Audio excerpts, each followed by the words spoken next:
Olá pessoal, seja bem-vindo a mais uma aula e hoje nós vamos falar sobre as linhas de fluxo, que são 4. Linhas de tempo, trajetória da partícula, linhas de emissão e linhas de corrente.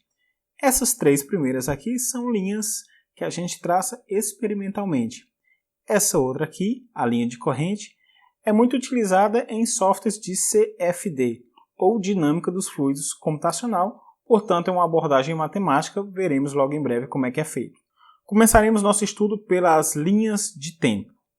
A linha de tempo é a linha formada pela marcação de várias partículas fluidas adjacentes em um mesmo instante de tempo.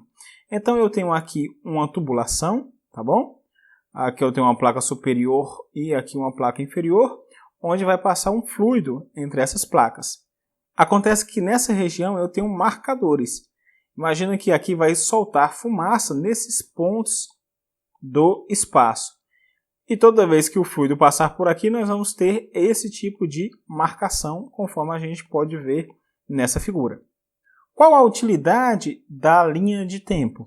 Acontece que às vezes você quer ver em uma fotografia qual é o comportamento do fluido em uma determinada região do espaço. Por exemplo, aqui nós conseguimos claramente ver que a velocidade nesse ponto é menor do que a velocidade nesse ponto aqui.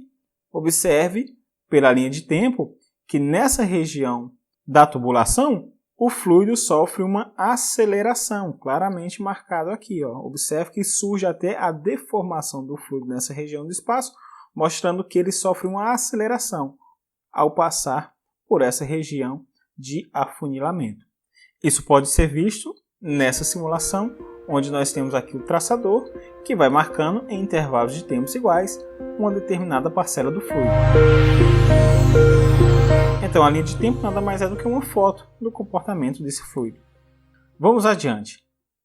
Temos também a trajetória, que nada mais é do que o caminho traçado por uma partícula fluida em movimento. E aqui nós vamos utilizar o referencial lagrangiano.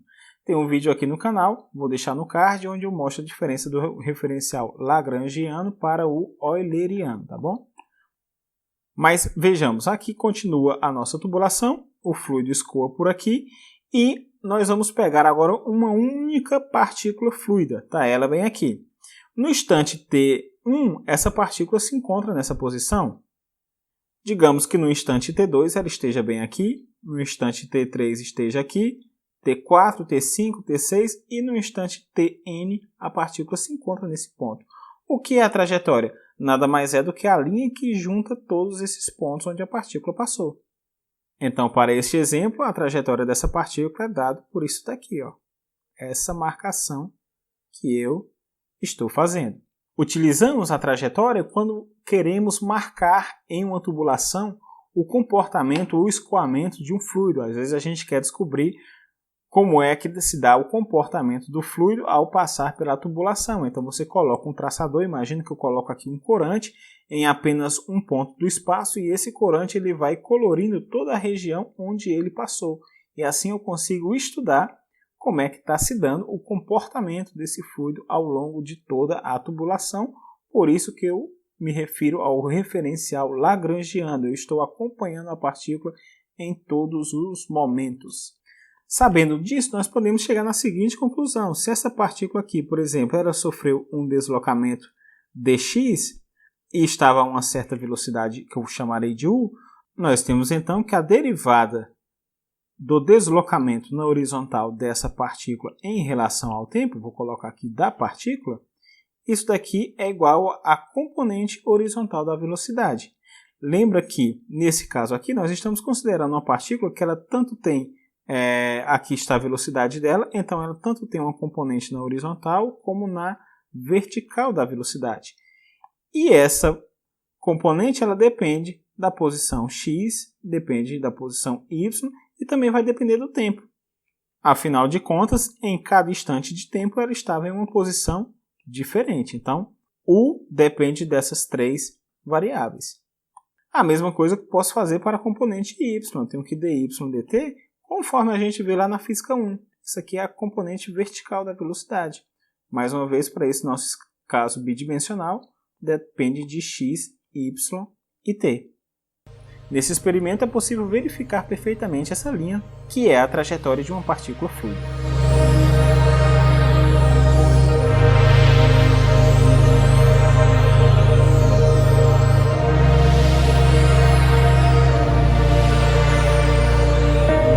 Muito bem, nós também temos as linhas de emissão.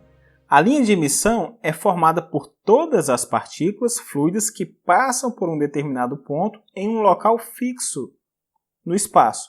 Imagine que eu tenho aqui um túnel de vento e eu vou colocar um ponto aqui do espaço onde aqui vai sair uma fumaça. Só nesse ponto do espaço vai sair uma fumaça, o fluido ao passar por aqui, imagine que seja ar, ele vai levar parte dessa fumaça e vai formar essa linha aqui sobre o carro. As linhas de emissão, elas são amplamente utilizadas em túnel de vento. Nesse tipo de experimento, é do nosso interesse saber como é que o fluido se comporta ao contornar o obstáculo.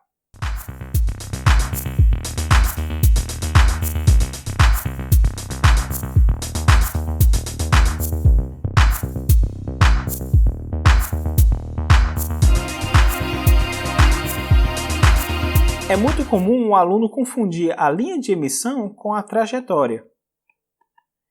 Por esse motivo, eu vou mostrar aqui uma simulação diferenciando linhas de emissão e trajetória. Observe, eu tenho aqui uma chaminé e nós vamos pegar apenas um ponto dessa fumaça, apenas uma partícula dessa fumaça e ver a trajetória que ela faz. Se nós conectarmos todos os pontos onde essa partícula passou, nós teremos a trajetória da partícula. A linha de emissão ela fica sendo a fumaça. Observe que a chaminé ela é um ponto fixo no espaço, onde está saindo todas as partículas por aquele ponto. Então ali nós temos a linha de emissão. Se o regime de escoamento é permanente, ou seja, nós não temos variação, por exemplo, no campo da velocidade, a trajetória e a linha de emissão são coincidentes. Agora, se o regime for transiente, em algum momento eu tenho uma mudança aí da velocidade, nós conseguimos ver claramente que a trajetória da partícula é uma e a linha de emissão, a partir desse momento, onde nós temos uma mudança de velocidade, acaba sendo outra. Entendido esse conceito, podemos passar agora para a última linha, que é a linha de corrente.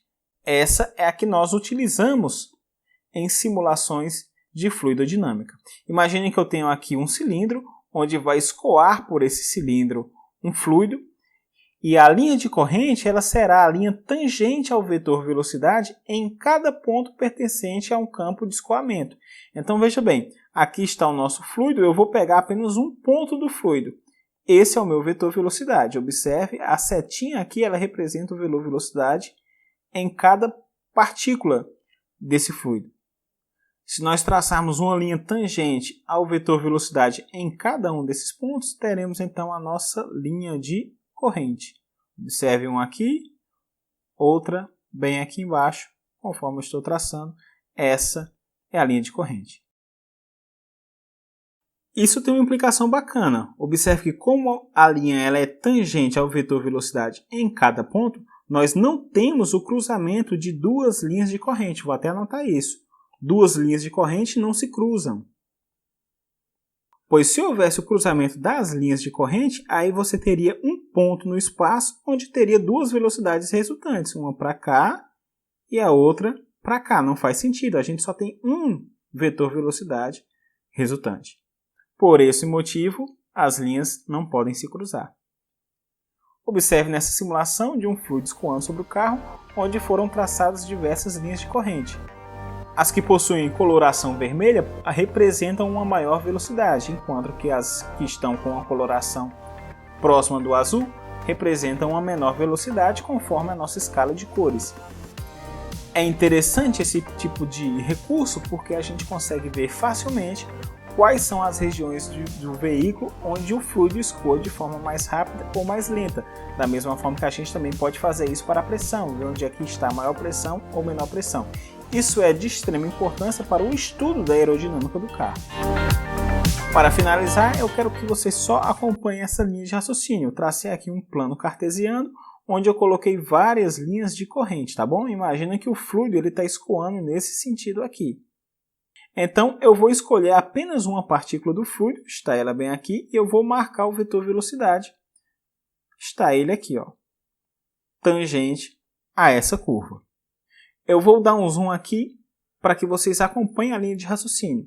Se esse é o meu vetor velocidade, eu posso decompor ele nas componentes horizontal, tá ele bem aqui, e vertical, que é essa daqui. A componente horizontal eu vou chamar de U, a componente vertical eu vou chamar de V. Observe que foi formado um ângulo aqui, que eu chamarei de θ.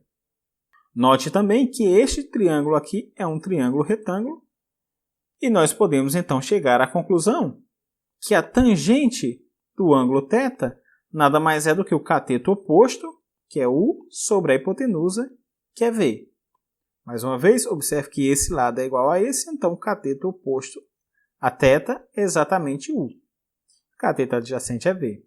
Se você pensar em termos de deslocamento, até porque a partícula fluida que ela estava aqui, ela sofreu um deslocamento, nós podemos decompor também esse vetor deslocamento na componente horizontal e vertical. Chamarei a componente horizontal de dx.